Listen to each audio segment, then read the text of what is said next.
what impressed me about Alison Yeah. was, again, that combination that we find time and time again in successful, however you want to phrase successful athletes, of a great upbringing that was conducive to a mindset that serves them, Yeah. combined with the hard work with yourself, of course, but also the hard work in everything that she's doing of like, okay, I'm going to work on my own mentality.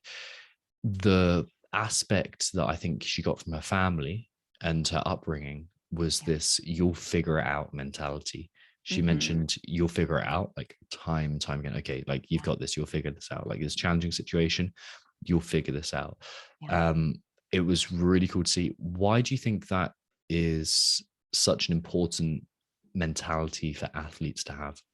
Yeah. You know, the sense of I can figure this out, I can do this is what's known as self-efficacy. So, self-efficacy is the belief in our ability to overcome obstacles. It's essentially a belief in our competence, right? So, growing up, having a parent who doesn't solve our problems for us, but tells us that we can solve our own problems and they believe in our ability to do that, that really hits the sweet spot for building self-efficacy from a young age. Yeah, really nice. How can athletes go about building self efficacy for themselves? There we go. Elf So efficacy. they get it. So one of the key components of self-efficacy is putting ourselves in situations where we're hitting the right challenge skills balance. If we put ourselves in situations where we're in a hyper aroused state, we're anxious or so nervous that we can't perform, we're going to reinforce non-serving stories about our belief to overcome obstacles. If on the other hand, we're always in our comfort zone, we never have the opportunity to build the belief. So we're back to believing in ourselves requires being in that threshold zone where we're out of the comfort zone, but we're not entering the panic zone. We have to prove the story to ourselves that we can do it. Okay, so there's this comfort zone of like, this fits entirely with my narrative, my story Yes. of this is who I am, and my identity completely matches up to the tasks that I'm expected of in this zone. So if you're a rower coming into a CrossFit scenario, this is all your rowing and probably aerobic based stuff because it's like, oh, you know what, I'm comfortable in this. Yeah.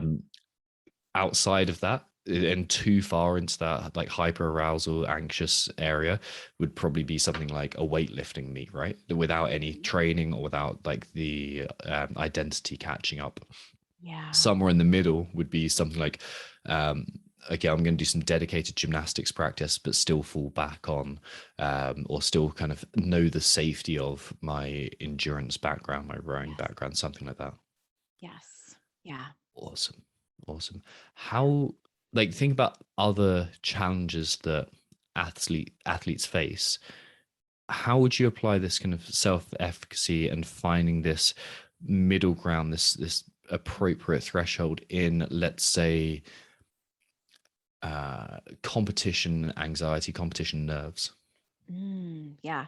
So if an athlete, well, one, our goal is not to get rid of competition nerves. That's not possible. Every athlete is nervous before a competition. If we're not nervous before a competition, it either means that you know you can win, and so the competition is not hard enough, or it means that you're going in an under aroused state. So you don't care very much Mhm. about the results. However, if we're going into a competition nervous and we're finding that it's impacting our performance, some methods for creating wins can be very helpful. So, having a clear understanding of how you want to define success, both in the event at large and in individual events. And your definition of success should be something that is you aiming up. So, something that you're striving for, 1% better, something that is barely attainable, but still attainable.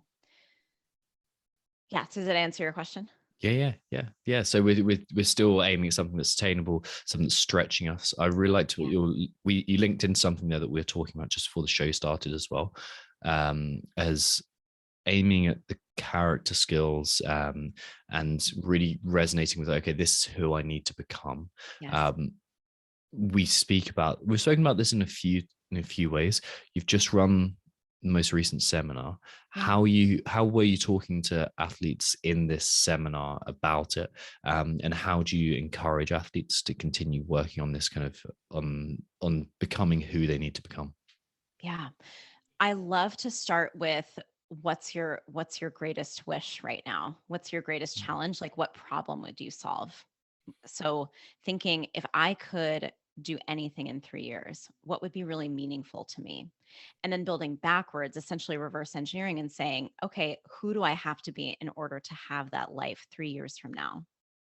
Okay. And then those character skills give us um, an objective in the moment Yeah. to kind of say, okay, in order to get to this ultimate 3-year vision of, I don't know, winning such and such competition, I need to display more of this character skill, Mm, for yeah. example, courage or compassion, or like, yeah, pick your character skill. So Yeah. in this workout, I'm going into it with the idea of practicing resilience, with practicing embracing the unknown, in Mm, practicing having compassion with myself or yeah. awareness of my internal state, something like that. Mhm. Yeah. And really going in and having a clear understanding of what that means for each event is really important. If it's very broad, then it's easy to essentially get lost in the weeds. So knowing like what aiming up is in one event, for example, a row, right? Mhm. If you're a good rower, aiming up in a rowing event, that's going to look very different for you than aiming up in a weightlifting event if that's not your jam. And the opposite is true too. So understanding what that event has to offer you in terms of opportunities. So what challenges are there to give you the opportunity to be that person? That's really critical to know too. Sweet. What did you consider a salient point from Alison's interview that you'd like to chat about? How do I pick one? I know So so much. I I was really struck by something she said. I think the question you were asking her was, what made you choose to go into a biomedical engineering Mhm. degree? Like Yeah. what, like why that? And what she said was, one, it hit a lot of interest for her. But the second thing she said was, I like challenges and doing things that others are scared to do. And I think that that stems from self efficacy. But when you believe that you can figure things out and overcome challenges, then challenges are no longer frightening. They're opportunities to see what you're made of. Okay, brilliant. So she's putting herself in these challenging situations. And this is actually something she talked about time and time again, really, isn't it? Like it came back to it's like, I like doing these things that push me, challenge me, kind of force me to up level, because I'm putting myself in those situations. It's kind of a sink or swim situation. Yeah, exactly. Yeah. And her determination to do those things too is really powerful.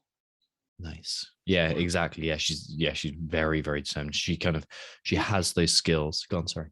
I think that that's another component of self efficacy that is sometimes lost. She is very quick to ask for help or seek knowledge elsewhere, right? So when she knew that mindset was the thing getting in her way, she sought mindset training. It's like this little consistent thing of who do I need to talk to? What's the environment that I need to be in to maximize my next level?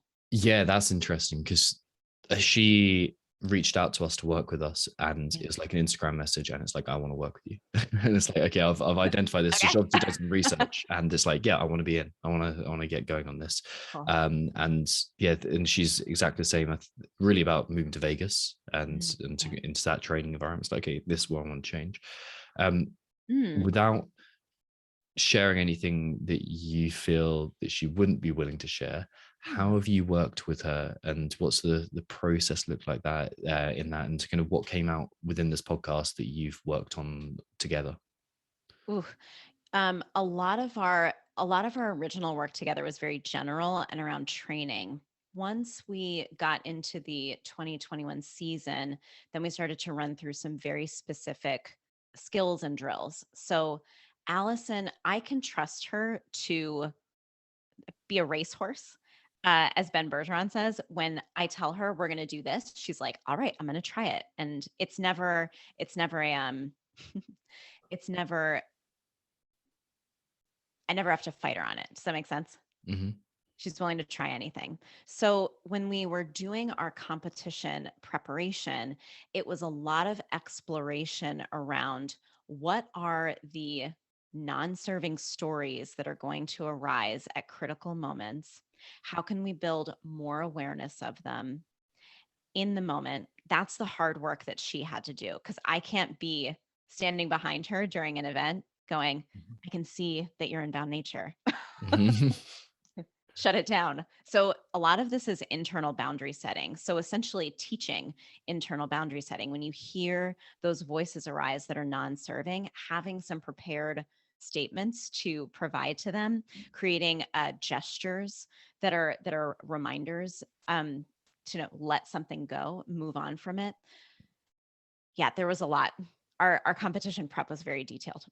Nice. Yeah. I've just finished up recording the podcast with Chris Hinshaw, and he's talking about the sticking point, and he Yeah. was talking about having that very truthful and honest awareness of, at some point, this is gonna suck.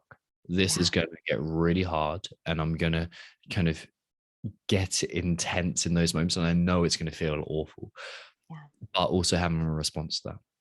Also Mm. having something that's like, okay, now I'm going to reply to this with some pre-thought out Yes. phrases. Yes. And I'm currently reading Peak Performance. Stolberg and Magnus are the authors. One of the things that they're talking about is in athletics, elite level athletes are experienced at having what they call calm conversations with themselves. So they do internal boundary setting. It's noticing the deep discomfort and intensity that we end up in workouts or games, and having that ability to say, okay, this is really hard. That's good. That means that we're growing. That means that we're being challenged. And I want this. It's back to that self parenting relationship Yes. you develop. The Right. parallels to that are pretty intense. Like self Yes. parenting is obviously through quite a general lens, and this is quite specific to training. But it's like, okay, I'm going to have the conversations with me that the most ideal representation of parenthood would look like. Yeah. And so it's like encouraging, but also pushing. It's that mix of maternal and paternal kind of stereotypes there. It's kind of, yeah, it pushes you to confront challenge, but also is reassuring. Like, can you have those conversations with yourself? That's what we're looking for there. Yes. Mm, absolutely. Yeah. Yeah. What else came up for you in this podcast? What things, like, I'd like to point out as well that it's such a great I won't say advertisement, but it's an endorsement of you and your coaching, and it's really cool. Like the last 45 minutes or so, especially, was like, yeah, you're the best, and you're the best person I know. So yeah, it is really cool to see that. I yeah, I could gush about her forever. So A gush fest. gush fest. Yeah. Yeah, there's so many cool, like, little snippets that I brought out, or Yeah. that I picked out from this conversation. One of them was, I suppose, links that you'll figure this out mentality, is Yeah. this idea that she's never thought of it as strange to be embarrassed about failure. Is this kind of subconsciously reassured, like, oh, you know what, I'm gonna go forward. And she gave the example about falling over ice skating, and her Yeah. friend coming over saying, oh, I wish I was more like that. um, Yeah. yeah, that is baked deep into her through repetition, and that's a Yes. really cool skill that I think Oof. athletes as a whole need to work on. Can we say humans as a whole need to work on No, that we one? can't. Yeah, Uh, we definitely can. what she said, I had this highlighted too in my notes. If you only do things you know you're going to succeed at, you're never going to find that boundary. So I think that there is a desire to find our like limits, right? To find and push them. Uh, but also the what did I write down here? Uh, but also the I've never been I've never been afraid to put myself out there and fail. Like the quote she had was like, I'll try it, right? I'll be the first one to like make a fool of myself. That lack of self-consciousness usually points to having a high ability to love ourselves. It points to self-love. It's the opposite of self-consciousness. We've transcended a few levels there, and you've heard a phrase Yep. that makes a lot of CrossFitters go, what's this Ew, self-love? Yeah, what's this self-love? gross. Okay, so why is this so important? What do you mean by self-love? Yeah. Yeah, break that down for us. Yeah. What do I mean? We talked about this at the seminar too, because I know it makes people really uncomfortable, but we have to talk about self-consciousness, and we can't without talking about its opposite. So self-love is the ability to, we're just talking about parenting, to view ourselves through the lens of a whole person who has both good qualities and qualities that we want to improve, and being deserving of our affection towards ourselves. So self-love isn't, I'm fine the way I am. I totally accept myself exactly the way I am, and I never make mistakes, and I'm not going to worry about growth. Self-love is acceptance and forgiveness of ourselves for our mistakes, but it's also the ability to kick ourselves in the pants when we're not doing what we're supposed to be doing. That's what good parents do. Yeah. How do we work on that? Like it's obviously very difficult to step outside of our story without the awareness. And to do that, what steps do you often take with yourself? Actually, yeah, let's do this. How do you work on that for yourself? Yeah. So I, like many people, grew up into adulthood believing that the way to get myself to perform highly was to flagellate myself, to basically berate myself into doing better. My self-talk often looked like, why are you so stupid? Why did you do that? What I have come to realize now, later in my adulthood, is that stems from self-loathing. And when we loathe someone, we don't want what's best for them. We're focused on outcomes in order to find worthiness. So there are a lot of components to working on this.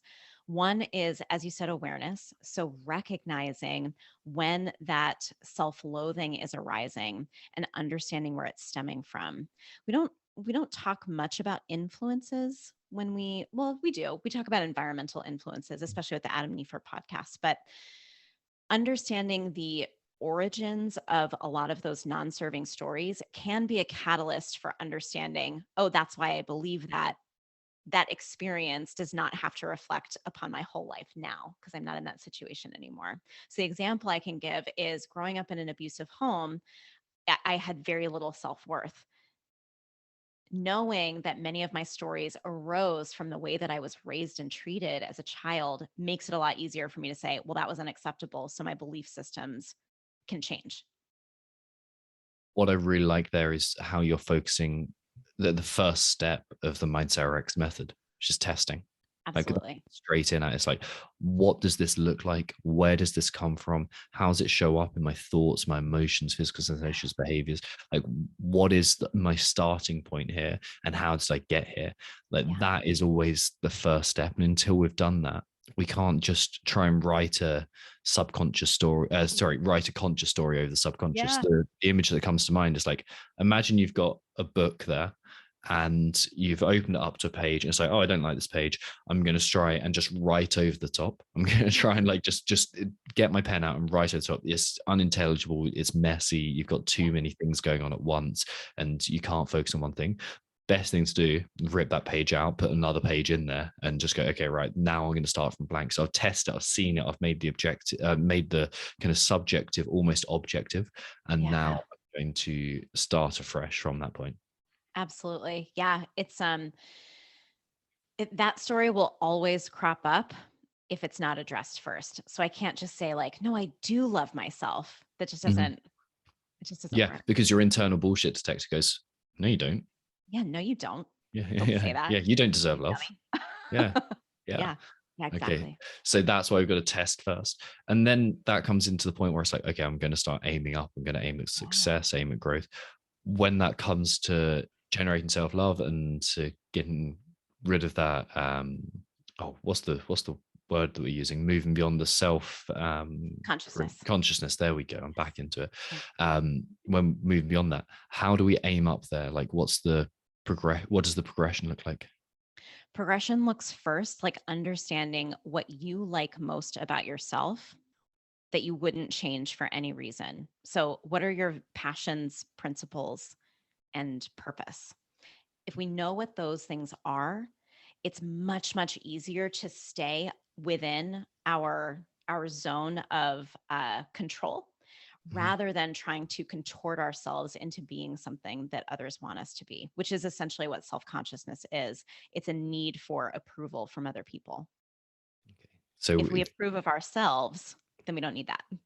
but it's so much easier to just say, I want to weigh this much, or I want to hit this weight snatch. Easy doesn't work though. No, exactly. So we have this deeper level of aiming up, and then we're using that kind of presence that we've spoken about. So the third step of the Mindset Rx'd Method is presence. So it's like, okay, I'm focusing on now. I'm aware of those things that I brought up. I'm going to kind of frame this as bound nature, or they're going to try and generate awareness of free nature. So I'm focused in that moment, and I'm deeply aware of it, so I can sense when I'm falling back into those mental ruts. Yeah. And then in terms of proving to our subconscious what this new story is, and doing things that again prove into it and reinforcing why they're good, what does that look like? Well, another component of our practice is the direction review. So when we can set very specific intentions around today, I am focused on this aspect of my values or my passions. This is specifically my opportunities for today to rewrite the story that I'm trying to rewrite. AMWAPs, as many ones as possible, also play a role in this. So having that connection and actually writing it down is really powerful. Mm. Yeah. Yeah, lovely. So I we're have reinforcing, we're going over it again. Like, I have yeah. I have a wonderful example from one of our DMG athletes, Grace. She has a really hard time, or I should say had a really hard time giving herself credit for doing things not perfectly. So a really good example is training. Many of us come into CrossFit with all or nothing thinking. It's either I nailed my training session and it was perfect, or that sucked and it would have been better if I had just stayed in bed today. And that's just not the truth. That kind of binary thinking is very non-serving. So what Grace has worked on is when she shows up to train, when she is in that like state where she can tell like it's not a 100% day, I need an active recovery day. What she does now is she gives herself actual credit for training. So she literally pats herself on the shoulder and says, "Great job. You did it." And even she found this very silly and was a little uncomfortable with it, but it worked. It worked. Like she now believes when she shows up to a training session that she did a great job. Like that's just, again, parenting yourself. Yeah, it's amazing how simple that step is, and it obviously comes from good coaching and knowing that system For sure. well. Yeah. But it's a very simple step, and Yeah. it takes some time, some repetition. It takes an element of feeling awkward and uncomfortable, and like you're standing up when Vulnerability. vulnerability. There we go, but it works, and it Yeah. rewrites the story, and then everything just gets a little bit better. We take a Oh, step forward. We become a slightly better version of ourselves because of that. yeah. Absolutely. Mm. Yeah. Mm. You know what I found interesting as well? Well, I'm gonna I'm gonna ask you a question and then Yeah. answer it myself. Okay. Is the idea of beliefs becoming self-fulfilling prophecies? Mm. So Alison talked about this before she began working with us and with you in particular. She had this kind of idea of like, oh, I think she said something like, I knew I wasn't gonna do very well, or I knew that it wasn't like Yeah. it wasn't going to be a good event. And how many athletes do we speak to, especially the more competitive ones, that it's like, oh, I knew that wasn't going to go well. I know Yeah. that it's not right. And it's like probably some of that's come from like the proof that the subconscious is observing of Right. like, actually I haven't been trained the way I possibly could have Yes. done. I haven't been doing this. But there's also at the heart of that is the belief I'm not going to do very well, which probably created those actions and behaviors anyway. Yes. So Good call out. often, Yes. often we get kind of a bit, although the idea that beliefs create our outcomes become a kind of, they appear a little bit woo woo, or a bit of like, oh, how can what I think create reality? How can it create what I achieve? But what we mean is basically that everything becomes processed through that lens, everything becomes tinged by the color of that lens, and that then changes your emotions around the events, and then changes your behaviors around it too. So that's how it creates your reality.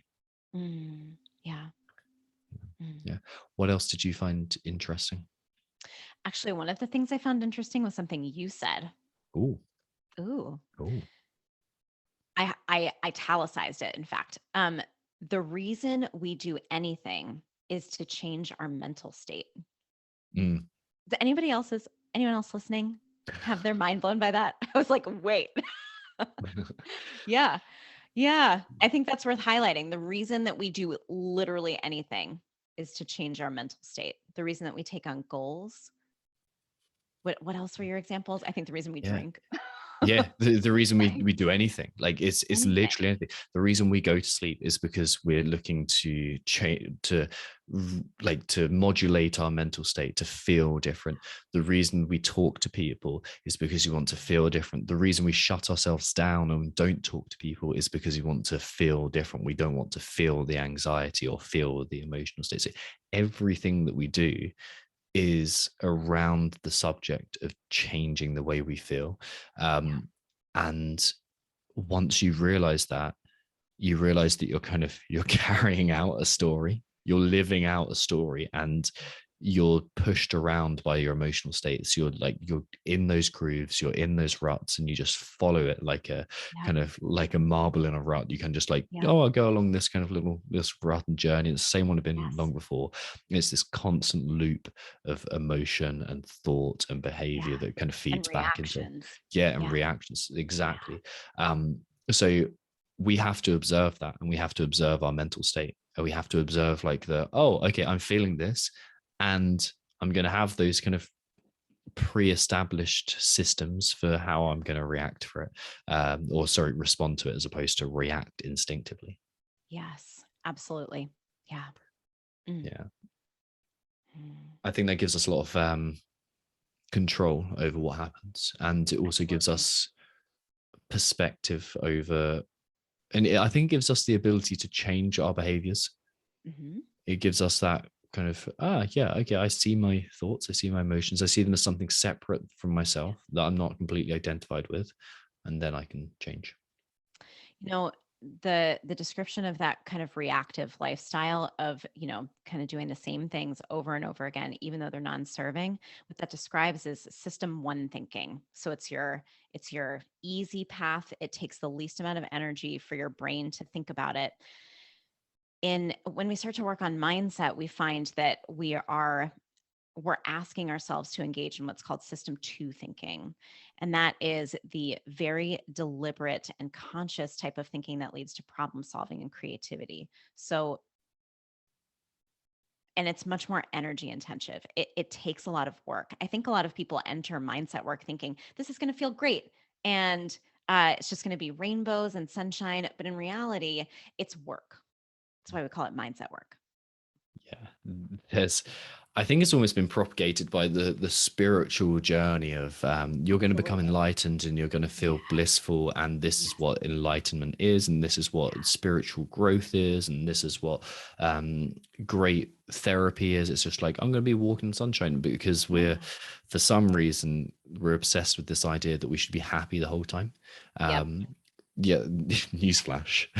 Happy and comfortable all the time. Yeah, happy and comfortable, and nothing should ever upset us.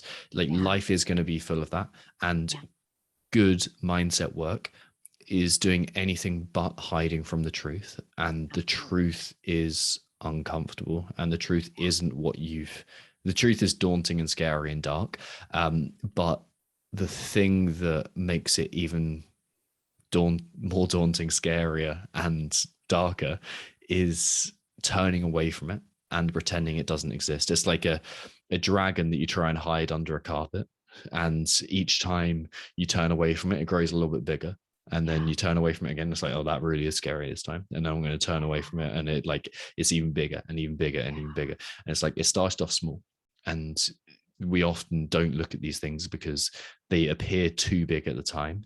But guess what? It's on its way to become even bigger and more. I can't remember what 3 adjectives I used to describe it, but even more scary. Daunting-ier.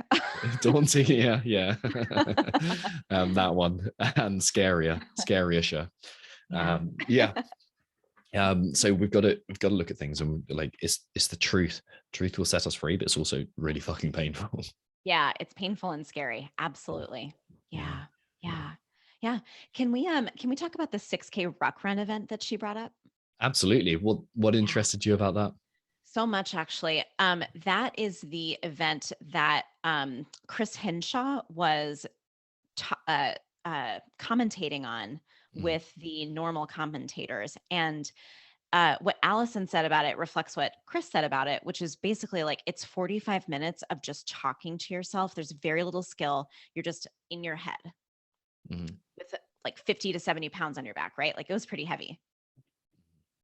Yeah. And what I find interesting about that is how it's, to some people, that would be the most daunting-ish challenge of the whole thing is that I've got to confront my mentality. I've got to confront my my thoughts and my emotions, and I really don't like doing that. And for other people, it's like, great, this is my chance to to prove my mentality to myself. It's my chance to prove that I've put this work in. It's a chance to use this work that I've put in. It's a chance for me to show to myself that my thoughts and my emotions don't dictate who I become. It's an opportunity rather than an obstacle. Totally. And I think that a monostructural event or training session is one of the best places to examine and test our mentality, because there is very little distraction with transitions and multiple movements. If you can do it without music, then that's even better. But it really allows you to tune in to what's going on mentally and understand what your stories are and how you can start to address them more effectively. So, Alison went into West Coast Classic with the focus of, I'm giving my best effort for every event. Like whatever that is, that's my job today. So she's asking herself within that, headspace in the 6K ruck run, like what's in my control at every moment. I don't control the weight that they've selected for the workout. I don't control the workout. Don't control how fast other people go. Only what's in my control is what's on her mind. And that's why she moved 10 places. I think she moved up 10 places after the first lap because she was just focused on her best effort. That's such a parallel to Emily Rolfe talking about ruck run in the games as well. It was in it was episode 1 of this podcast. She saw it as an opportunity again. She's like, okay, I've got this time, got this space, and I'm just going to do what's in my control at any given moment, and that's all I'm going to do. I'm not going to waste mental energy on the rest of the stuff, because it is a waste of mental energy. It absolutely is. Yeah. I think what's very hard about this, and us just speak, it's interesting that just speaking to Chris on another podcast, and he came up, he was talking about how we often tune into, like, CrossFit is so popular because one thing that the short time domain allows us to do is not tune into our mental events and shut it down and force it and suppress it. An endurance event forces you to confront that extreme discomfort of mental state, which I think is one of the reasons why people you meet who are very good at endurance events are often quite calm and quite chill. And I think it's that state that you're forced to go into to deal with that. Yeah, having the calm conversation. Yeah, exactly. You've got time to have that conversation. You've got time to work it out. Yeah. And that actually brings me to what Alison talked about for her daily mental health work is time and space for quiet time. So she meditates, she does breath work, she does her journaling, and those specific tasks are so key for shutting down the brain, giving it room to have insights and creative moments, Mm. as well as building what's called metacognition, which is an executive function of the brain. And the easiest way I can describe this is it's thinking about thinking. So executive meaning that like almost like an executive in a business setting. It's like, okay, Mm, I'm taking a step back from the day-to-day runnings and I'm watching, I'm observing. yeah. And then metacognition being that kind of, again, I'm like observing my observance. Like I'm very aware of the thoughts that I'm having. Yes. The executive functions of the brain happen in the prefrontal cortex, which is where like impulse control happens. Another critical skill that athletes need, especially elite level Mhm. athletes. But yes, metacognition is thinking about thinking. So it is the ability to recognize thoughts, stories, emotions, and not, as you said in previous podcasts, be captivated by them, be completely consumed by them. Yeah. The interesting thing about that prefrontal cortex as well is that it only stops developing on average at 25 and Yeah. and later in guys, which is one of the reasons I think that guys do such stupid things until they're like 28, 29. And then they have the whole shit moment of like, oh, actually, like I've definitely done this. This is an exact replication of my life. Or I'd like Totally. do stupid shit until I'm like 27 and then kind of go, oh, I need to work on this. That didn't That's a work out very well. consistent Yeah, story. Yeah. yeah. Yeah, exactly. Yeah, impulse control wasn't there. And Yeah. like then it gets there. And like actually meditation became easier at that time as well. Yes. I can definitely see that. Being Yeah. still is very challenging for a lot of us. Hmm. Yeah. Absolutely. Mm. Is there anything else that you'd like to chat about today? Ooh, is there anything else? Those are the main ones I wanted to hit. Yeah. Yeah, Yeah. I think we nailed it. Absolutely nailed it. One thing Cool. that I will mention is the mindset upgrade course that you've so kindly produced and so excellently produced, which I'm very excited to bring out to Same. the general public. Yeah. Can you give me a quick idea, because it's going to be released on the 25th, 26th of November, the Wednesday Okay. before Black Friday. Okay. Can you give me and us an idea of what it is, who it's for, and yeah, why we created it? Yeah. The Mindset Upgrade course is a completely self led mindset introduction. So it is for anyone who is interested in working on their mindset. I specifically developed it to give a broad enough introduction that you can learn the methodology of Mindset Rx'd and apply it to any problem you're having. So it is intended to be specific. Let's say that I'm coming in really wanting to improve some aspect of my training. I can apply this course to that aspect of training that I want to improve, but you'll have access to it after you're finished with it. So you can run through the entire course again when some other challenge arises. Nice. So we can apply it to all areas of our life. We can Exactly. do it in our own time. We don't have to be at certain place at a certain time. We don't have to start it on a certain date like we do with the Mindset Training Camp. It's Exactly. accessible to anyone at any time. That's right. You can do it as quickly or as slowly as you'd like to.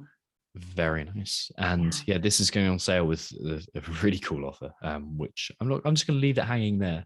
Yeah.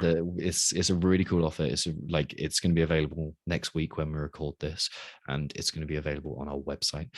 So definitely check that out if you're in the mood for training, for getting on the brain gains train.